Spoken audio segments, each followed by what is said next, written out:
Hey everybody, welcome back to the SilverSilk and More channel. I am so excited about today's project. I've got a pair of very fringy earrings. And let's be real here, who doesn't love a fringe moment?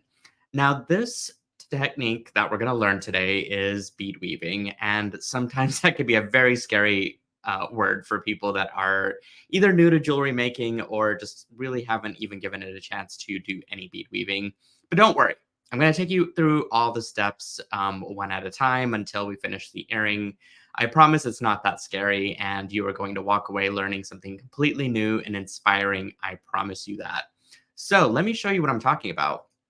We are going to make these beautiful earrings, which, by the way, were designed by Danielle Wicks, and I am just in love with them.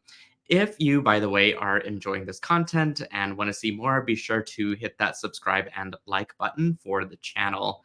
But until that, we are going to go ahead and just pan down to our tools because we've got quite a bit to cover, and I want to get right into it. So we have got our chain nose pliers, which look like this. These are Weber's brand and are excellent quality. They're very affordable too, and I just genuinely enjoy using them. They're very ergonomic. They've got great strong handles, and I really love how tapered the tip of the pliers are. We've got a pair of cutters, which look like this. These are Lindstrom brand. I've had these forever. They've cut some wild things in my beading experience, but they have lasted all this time and still remain sharp. So I highly recommend them. They are not cheap, by the way. They can run up to $60 per plier. But again, if I've got a 10-year investment in it, that's a pretty good deal in the exchange of it all. We've got some crimp pliers, which look like this. These are Zoran brand. Now, I know I'm using all different brand tools here, but I kind of just have weeded out and picked out my favorite things to use. And I'm passing that knowledge on to you guys because jewelry making should be easy, and leave it to me and some of the other industry experts to have done the trial and error for you to give you guys the best tools that we can and the ones that I know are going to be the most bang for your buck, right? But the Zuron crimpers are no exception to being amazing tools. They are just well made. They have three different crimp settings, and then they've got that V notch like toward the inner part of the plier there.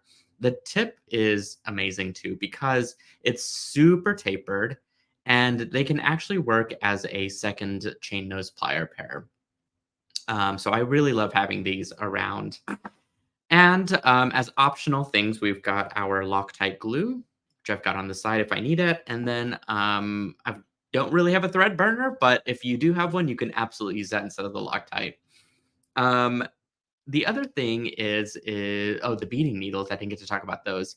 I've got some tulip beading needles. Obviously, mine are in use right now, so they're not inside of this tube. But these are exceptional. They have a gold tip where you thread your beading thread through, and they're really sharp. They're really strong. They're not going to bend easily. And I think for a project like this, because fringe, you sort of have to weave back through with your thread. And so you're wanting to use a very stiff and very like pointed needle, if you will, just so you can get back through those beads pretty easily. So yeah, I recommend the tulip beading needles. Love them. Have them on side. And then the other thing that I don't think we got to talk about was the thread, which is actually mentioned at the end of this list, but I'm going to go ahead and just share it with you since I consider it more to be a tool. In fact, today I'm using the Miyuki beading thread in a brown color to match the pipe chain color that I'm using. It the thread, beading thread, comes in a ton of different colors, so you can always kind of experiment and see what's going to match up to whatever silver silk chain you want to use, or you can always revert to Fireline or Wildfire if you want to from Beadalon. Those are also great options.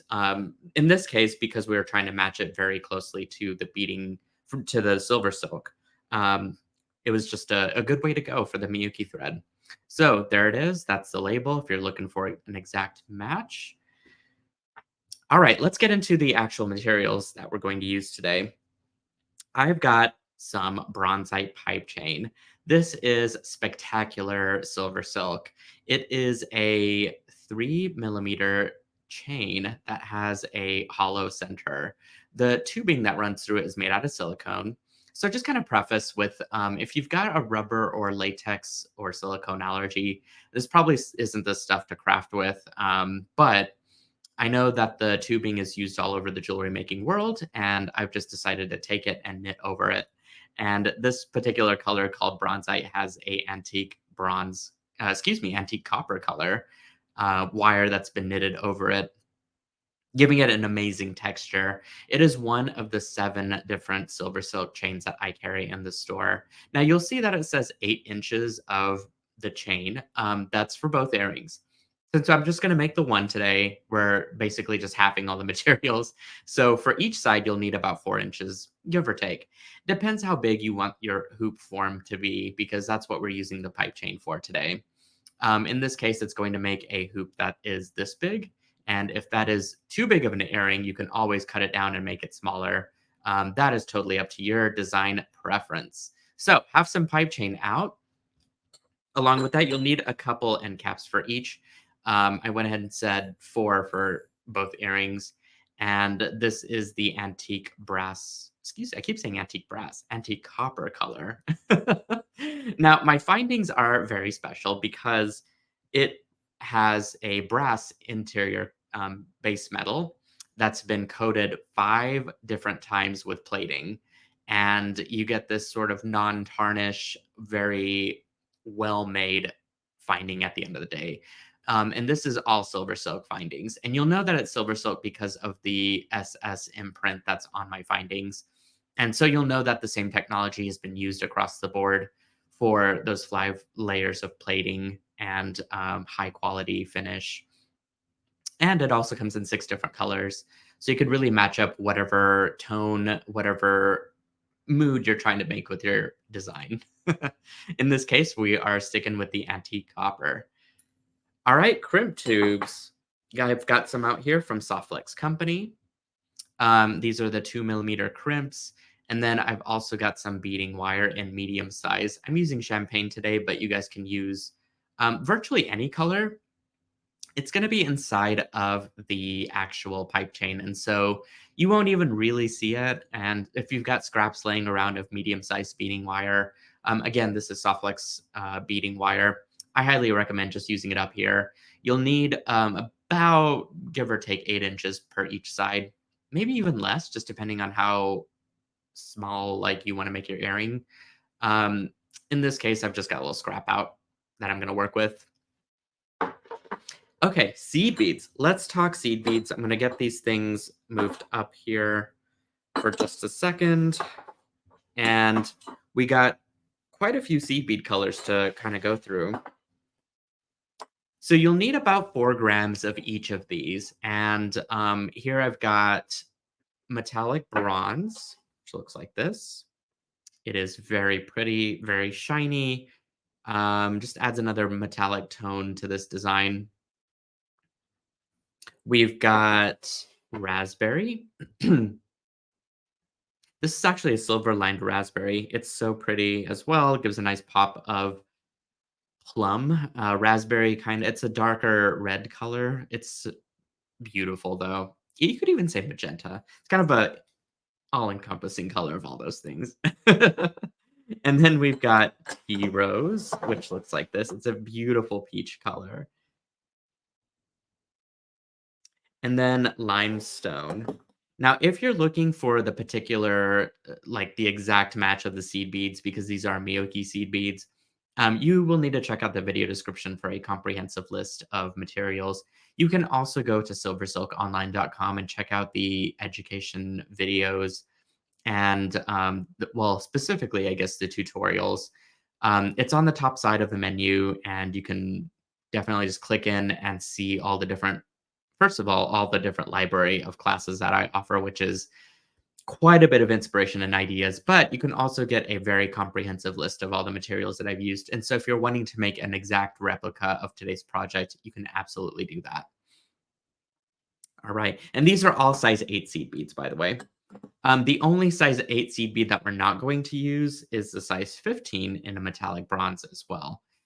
Now, this is a very tiny size bead. Let me show you. Okay. Can be a little intimidating, especially for new beginning bead weavers. But if you are not really able to use these because of some reason, for me, they're actually just too small. But I do love seed beads, and I do miss using tiny seed beads before my vision got a little blurry over time.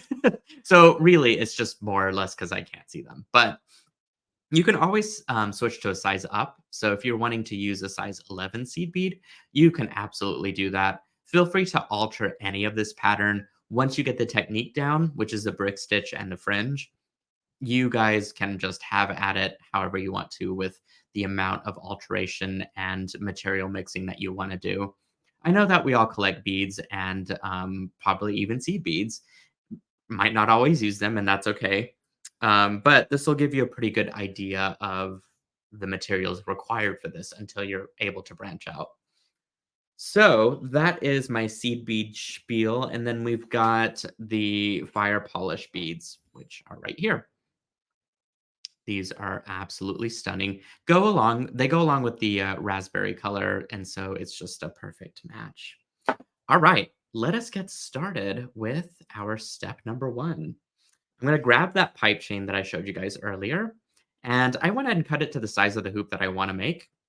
So I'm just going to grab a couple end caps. Okay, and then I'm going to grab my beading wire, and I'm just going to pass my beading wire through the pipe chain quite easily. You can actually go up to size 18 gauge wire if you're using craft wire. That's how versatile this stuff is. And it's perfect for making a form. So you see right there, I just went ahead and strung it right through. Now at this point, you can add on the bead caps. These are custom made for pipe chain. So it's an exact fit. And I'm also going to go ahead and string on a crimp, and I'm going to cross the wires into it.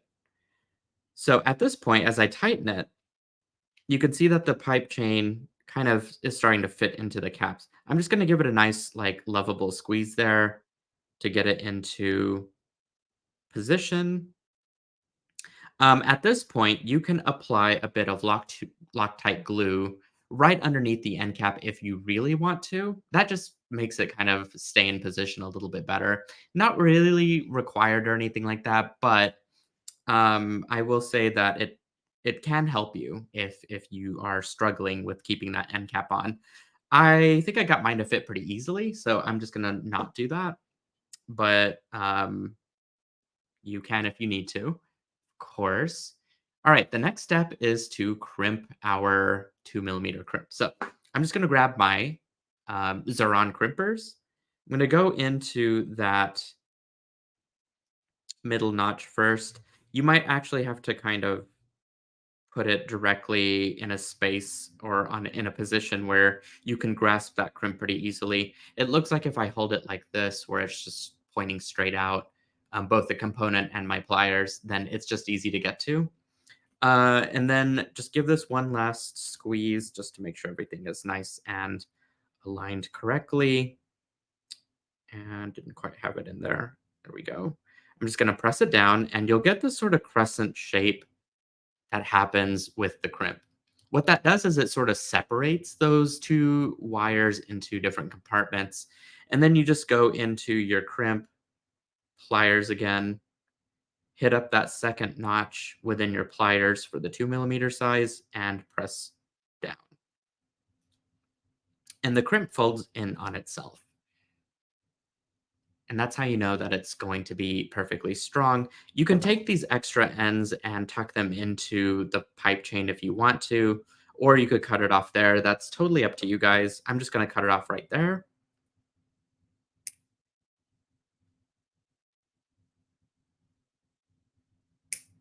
Okay.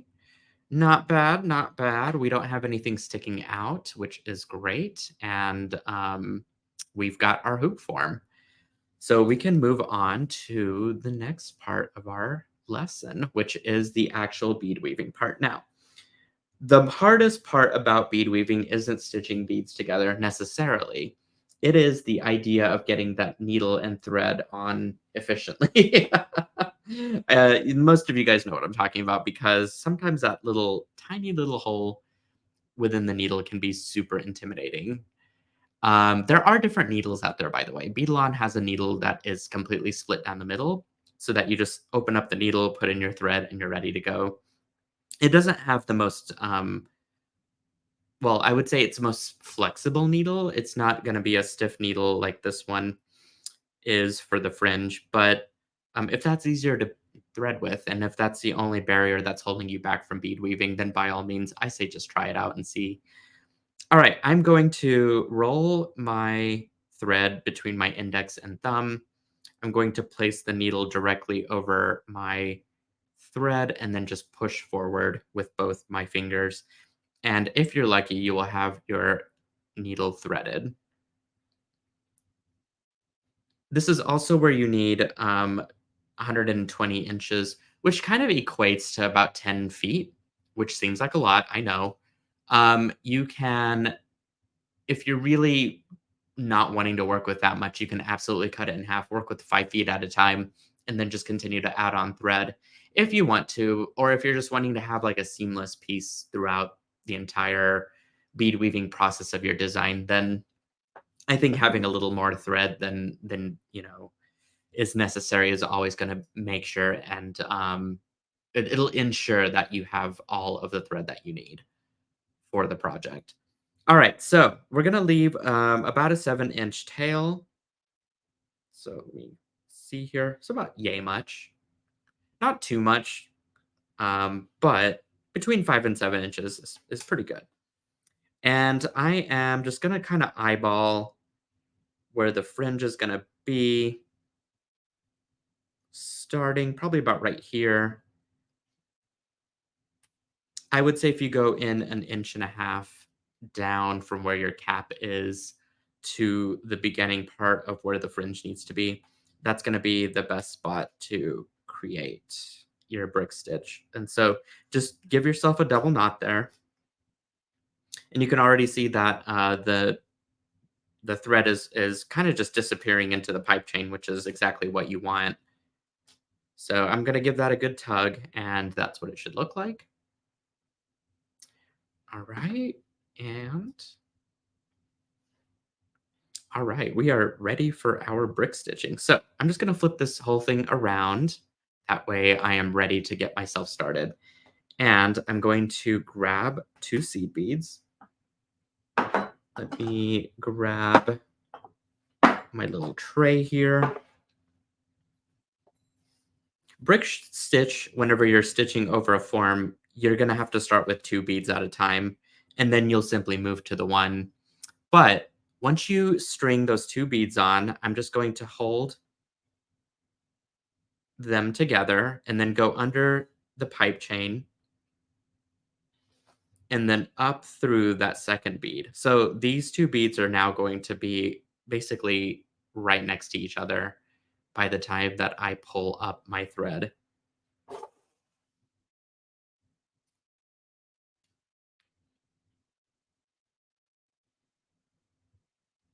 Okay, just like that. Now let's do that again. This time I won't be picking up 2 beads, I'll just need 1 bead. Okay, we'll go behind, up through the hoop, and we'll flip this bead so that it's sort of sitting up. We want to make sure that that bridge is created with the thread. So let me show you. Looks like that. We'll go up through that bead again and pull tight. You'll notice that these will start to stack directly onto your form. It goes by very quickly, I will say that. So you can just kind of stack all these together. And the idea here is to get 16. I will say the more you start to stitch on, the less you'll be able to sort of position where these need to be. But I think the measurements that were given to you should be a pretty good indication of where stuff needs to kind of sit in order to in order to look symmetrical.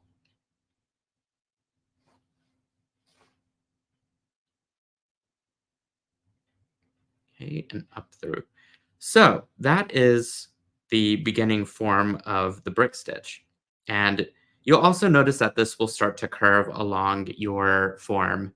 And so you don't really have to worry too much about it being a straight line or anything. It'll conform to your hoop size and the measurement and that curvature around that bottom part. So I went ahead and prepared a sample ahead of time, which looks like this. This is all of the 16 beads that have been stitched in place. Actually, it should be this direction since that's the way that we stitched it. Okay, and you can see that my last one is pretty loose, so I'm just going to tighten that back up.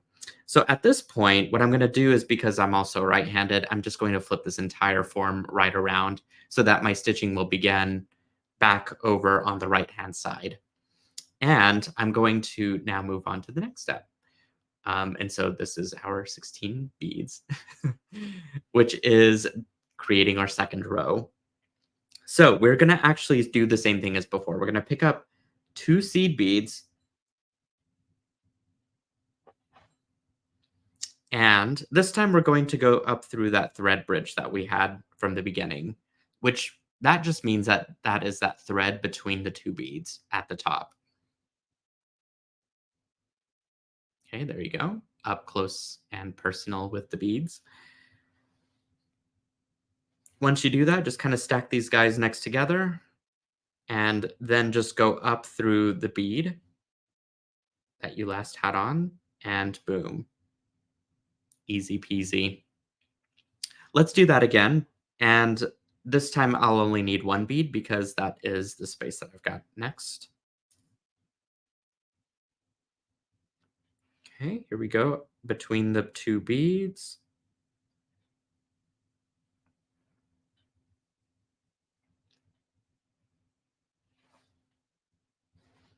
It'll automatically kind of just sit next to the bead that I've already stitched. And then you just go up through it and pull it up. Let's do that a couple more times.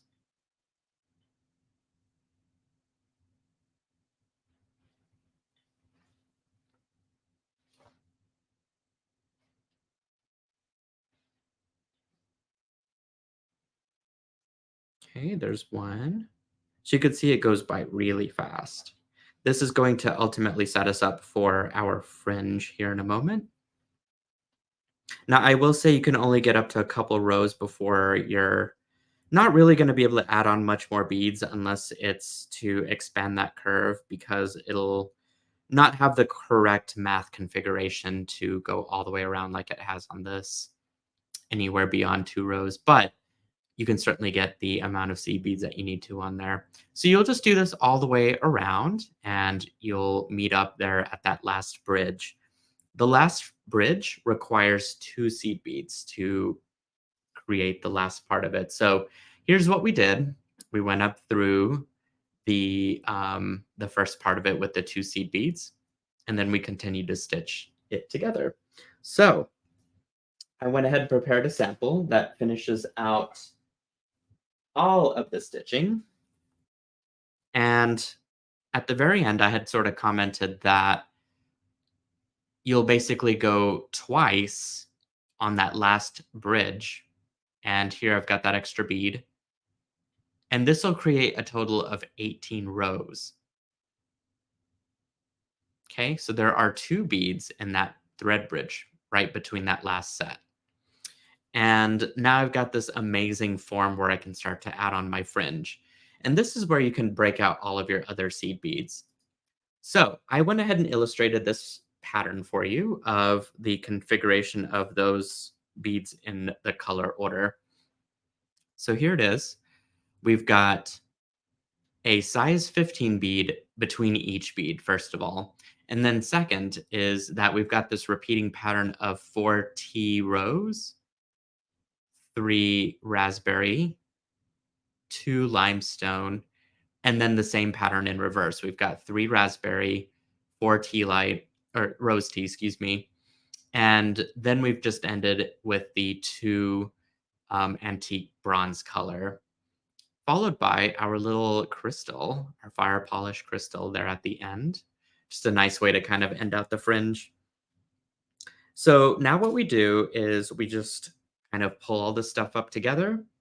We're going to take our needle and we're going to go through all the beads except for that last bead there at the end. So let's flash over to this image so that we're on the same step.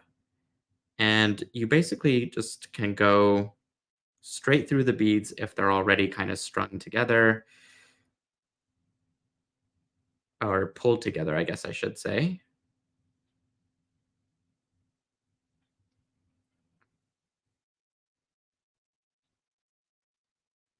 Okay. Again, this is where having a very stiff needle is easy. It's easier to work with than a flexible needle. Okay. So I went ahead and made it through to the end, as you can see there.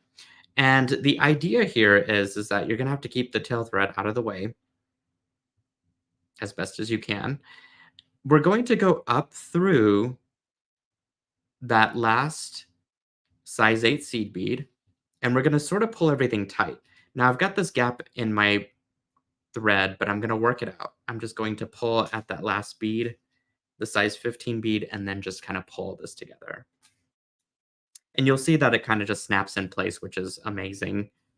And then to get the next fringe, we're simply just going to go into the bead next to the one that I have a fringe on.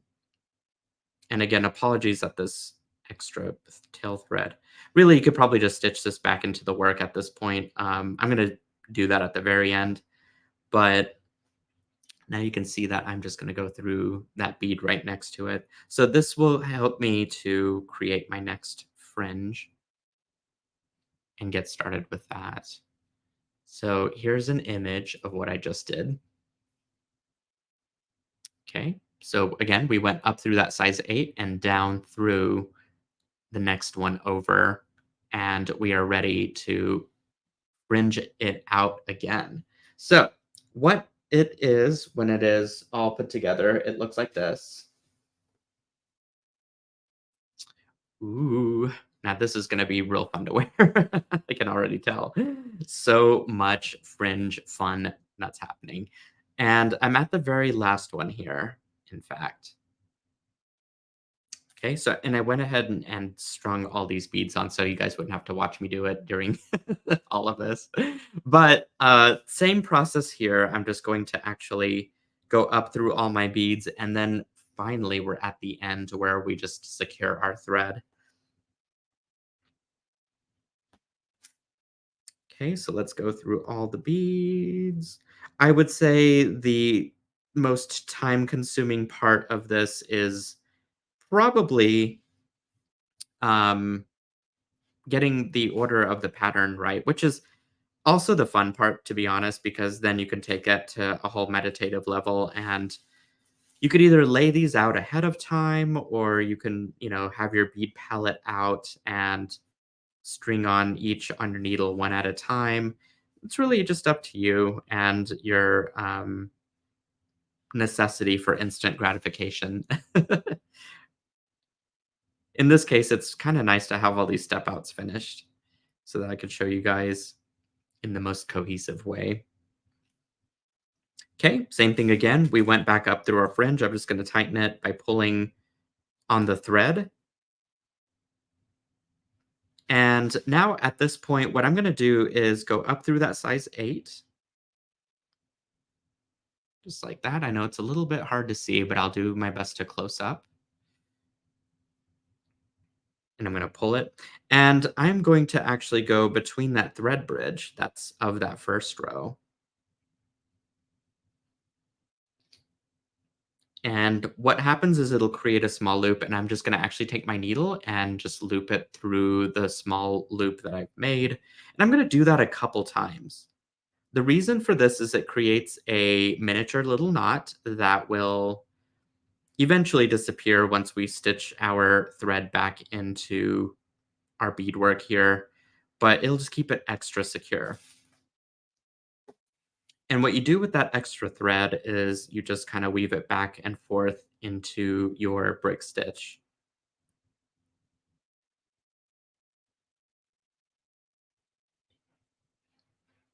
I usually like to go about a half inch to an inch into the beadwork. You can always pull it through one of the fringe, and that's an easy thing to do before trimming it. So in fact, let's go ahead and just do that while we're here. Okay, I'm just going to pull it a little bit through and come in with my cutters and go ahead and trim that off. And I went ahead and did the same thing to the other side here so that all of my tail and everything is tucked in. So at this point, I can go ahead and add on my earring wires, which I don't know if I mentioned that earlier, but you need two earring wires. For earrings, I figured that was probably a given. And you just kind of slip that on as such. Oops, didn't have this up. There we go. And these are ready to wear. Now, what you can do is embellish this even more. You could add a jump ring here to the top of the earring, simply probably just by connecting it to this extra hoop area that we've got in the earring wire. Connect a jump ring, and then you can have some beads that are sort of bobbling below into the middle of the hoop, which I think would make a phenomenal addition to the design. Or you can just leave it plain and fringy like this, and it's still beautiful.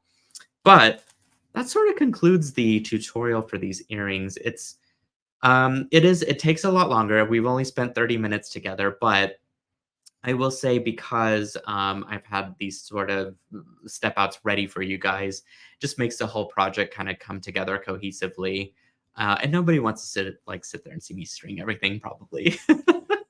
But this is for you guys. This is a technique that I hope you will try and master. And I know you probably have a ton of seed beads maybe in your hoarding that you want to use up, and this is the perfect way to do it. You don't have to stop at the earrings. You can always do this to a necklace application if you want to. Um, I don't know, or even a bracelet probably if you do smaller fringe, might be kind of fun. Lots of different ways to experiment. Now, as a reminder, if you enjoyed this video and the content that I have on the channel, please share it with a friend within your creative community. Please destroy that like button and subscribe to the channel. All those things are important for the health and well-being of Silver Silk and more on YouTube. And you can also follow me on Instagram where I'm posting more inspiration constantly. I want to give a special shout out to Danielle Wicks for providing this project for us today. Otherwise, you guys can just join us over in the Silver Silk Silkies Facebook group. I love this little community of crafty individuals that enjoy using Silver Silk. Not only do the tutorials inspire them, but they in turn inspire me and make me feel all the feels, first of all, and come up with new, fun, brilliant ideas that we can always do with Silver Silk and share the Silver Silk love with everyone out there. So I just want to say again, thank you for joining in this video, and I will see you guys at the next tutorial. Mwah. Love you. Bye.